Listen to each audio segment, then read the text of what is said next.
Assalamualaikum. Hai semua. Ramai tak penggemar mac and cheese di sini? Apa yang buatkan macaroni baked cheese ni antara western food yang menjadi kegilaan ramai adalah kerana sos gravy-nya ni yang super duper creamy. Ditambah pula dengan pedas-pedas lada hitam. Dan nampak sungguh menyelerakan. Dan Umi bakar pula lapisan cheese di bahagian atas tu bagi melting. Memang terasa cair cheese tu di mulut bila makan panas-panas. Dalam tutorial ni juga, Umi nak review sedikit new kitchenware by company Red Chef. Okey, sambil tunggu Umi unboxing cookware dari Red Chef ni, Umi nak ceritakan serba sedikit tentang kelebihan produk yang satu ni, serta ianya sangatlah memudahkan ibu-ibu yang bekerja dan juga mereka yang mempunyai keluarga yang kecil, sangat-sangat sesuai untuk dapatkan cookware ni. Cookware ni sesuai untuk mereka yang mempunyai keluarga kecil, 2 ke 3 orang. Selain tu, ia carefree, toxic free, PTFE free dan juga ianya non-stick. Itu yang paling best. Bila kita masak apa-apa pun tak mudah melekat di pan tu dan juga di pot. Selamat juga dimasukkan ke dalam oven dan juga dishwasher. Dan yang seronoknya, ketiga-tiga cookware ni sangat sesuai untuk semua jenis dapur. Seperti dapur induction, dapur gas, infrared, ceramik, semuanya boleh digunakan. Package yang mereka berikan, dalam ni ada 5 pieces. Dalam satu set ni ada 5 pieces cookware, iaitu yang pertama ada 26cm frying pan, 20cm frying pan, 20cm milk pan berserta dengan penutupnya sekali.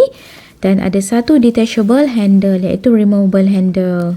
Untuk service life dia, lebih dari 24 bulan, iaitu lagi lama kita gunakan cookware. Lepas siap masak pun, sangat mudah nak membasuh dan membersihkannya. Bila kita pegang bahagian atas tu, dia punya pemegang tu, memang boleh rasalah dia punya silikon tu pun jenis yang berkualiti tinggi. Dan memang best sangat-sangat lah. Warna pun cantik. Dan yang paling best, handle dia ni. Yang Umi tunjukkan tu, yang Umi pegang tu adalah removable handle. Dia boleh buckle dengan sangat kuat kedua-dua pan dan juga pot tu. Dan yang paling menarik produk ni, boleh dimasukkan ke dalam oven.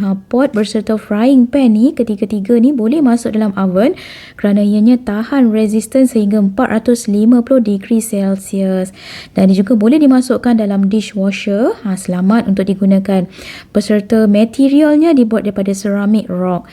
Jadi sangat healthy lah, sesuai untuk mereka yang menjaga kesihatan. Dan kita tak perlu pakai minyak yang banyak pun untuk masak. Dan senang nak dibasuh, nak dibersihkan. Okey, jom ke dapur. Umi nak tunjukkan bahan-bahan untuk buat macaroni baked cheese. Bahan penting yang kita perlukan ialah macaroni. Dalam satu paket ni ada lebih kurang 400 gram macaroni yang bersaiz agak kecil sedikit. Umi gunakan brand Kimball. Nak gunakan brand lain pun tak kisah, boleh je. Seterusnya di sini ada dairy whipping cream. Kalau tak ada dairy whipping cream, anda boleh je gantikan dengan cooking cream. Pun sama. Fungsinya untuk lebih creamy macaroni bake kita. Seterusnya cube pati lembu. Disebabkan Umi guna daging cincang, jadi Umi lagi prefer gunakan cube lembu ni. 1 sudu besar biji lada hitam. Umi dah siap-siap tumbuk, tapi jangan terlalu halus sangat, biar kasar sikit teksturnya macam ni. Lebih sedap bila tergigit nanti. Okey, bahan seterusnya untuk menumis Umi gunakan butter. Butter di sini Umi gunakan Buttercup. Tak kisah nak guna butter brand apa pun boleh je. Nak gunakan margarine pun boleh. Gunakan yang jenis salted. Ataupun anda kalau tak ada butter, boleh je gantikan dengan olive oil. Kebiasaannya menu-menu western ni mereka akan gunakan olive oil ataupun butter. Untuk rempah kering, di sini ada parsley flakes dan juga oregano flakes. Kedua-dua rempah kering ni akan memberi aroma yang lebih wangi dan rasa yang lebih sedap pada macaroni cheese. Seterusnya, bagi ada rasa efek cheesy, cheese yang tarik dan melting kat mulut gitu, Umi gunakan cheese dale. Dalam beberapa keping lah, 7 ke 8 keping gitu. Tapi kalau nak rasa cheese yang lebih padu, boleh gunakan keju mozzarella. Bila makan tu, efek tariknya tu yang cantik. 350 gram daging cincang. Yang ni Umi cincang sendiri je. Kalau nak beli yang frozen, yang dah siap dicincang tu pun boleh. Beli brand Ramly. Sedap.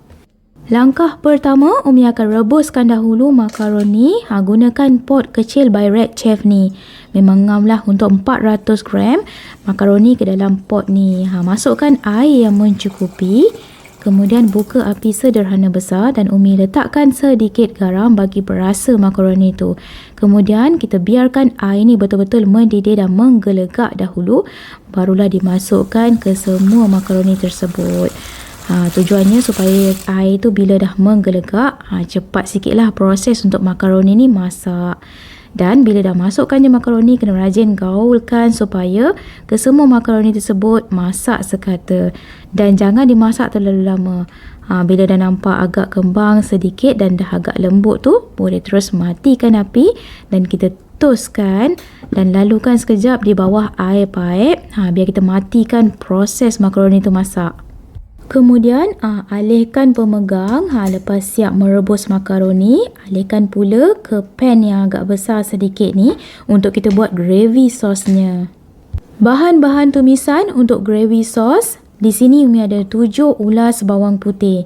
Umi memang sengaja lebihkan sedikit bagi lebih beraroma wangi dan lagi sedap. Dan kebiasaannya menu-menu western ni mereka akan gunakan bawang putih yang lebih.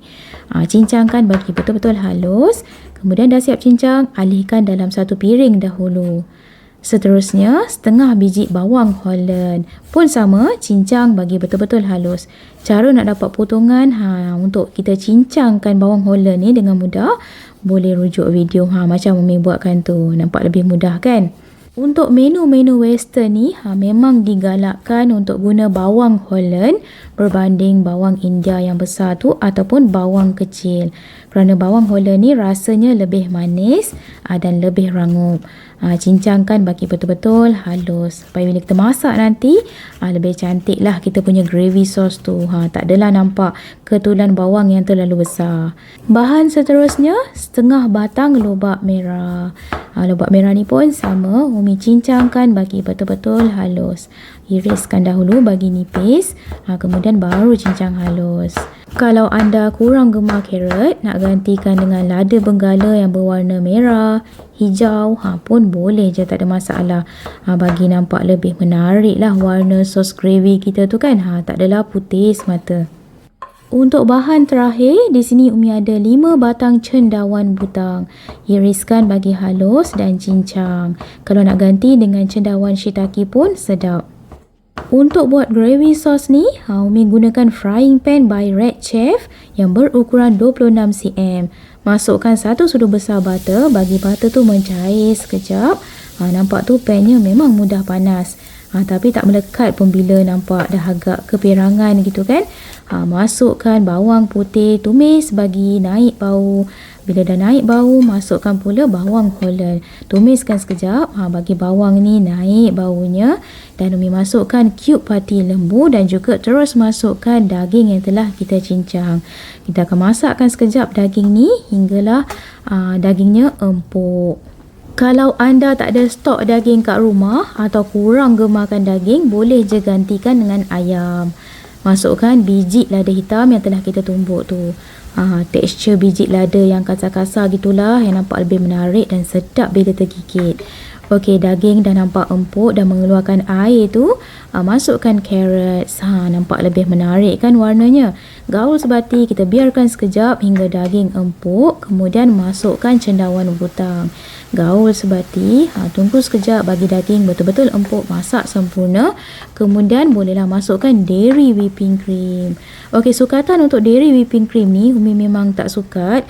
Umi main agak-agak je. Agak-agak lah dengan kuantiti makaroni kita tu yang 400 gram tadi. Adalah ni mungkin dalam lebih kurang 400 ml ada ni. Agak-agak je. Kita biarkan mendidih sekejap.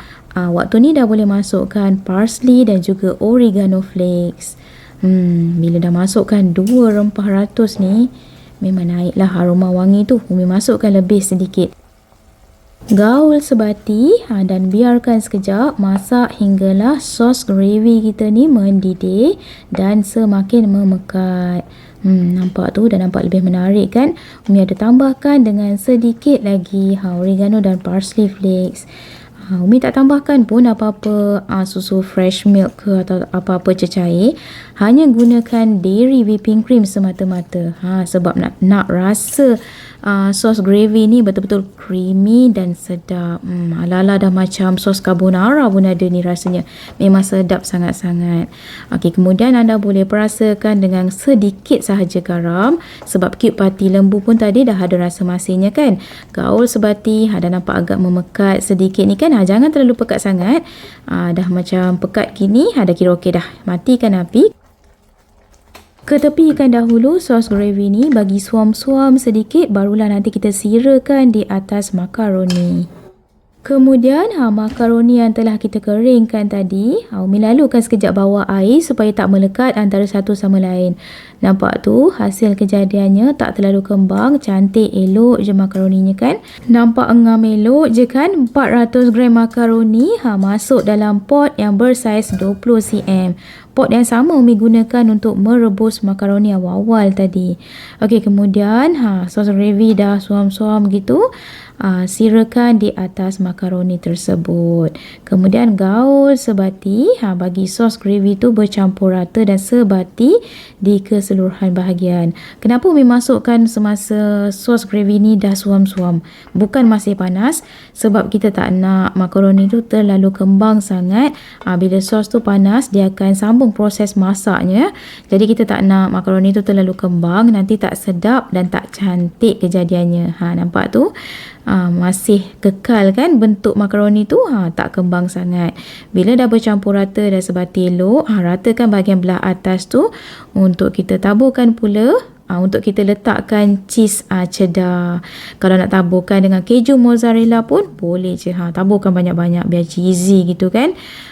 Umi letak bahagian atas ni sebelum kita nak bakar nanti. Waktu susun cheese ni, dah boleh preheat dahulu oven. Lebih kurang dalam 5 minit gitu. Kemudian Umi akan bakarkan sekejap guna api atas sahaja. Suhu 190 degree, lebih kurang dalam 10 minit gitu. Hinggalah cheese kat bahagian atas tu nampak burn sedikit dan mencair. Kemudian bolehlah dikeluarkan. Tada, siap dah macaroni baked cheese by Umi. Wah, nampak tu sangat-sangat menyelerakan kan? Rasa dia pun creamy, sangat-sangat creamy and cheesy, super duper delicious. Serius, anda kena cuba resipi yang super awesome ni. Sekian saja dalam tutorial kali ni. Jumpa anda di episod akan datang dengan pelbagai lagi resipi-resipi menarik hanya di channel Umi Atia Atif Kitchen. Dan jangan lupa subscribe, like, share dan tekan bell untuk notification. Assalamualaikum. Bye.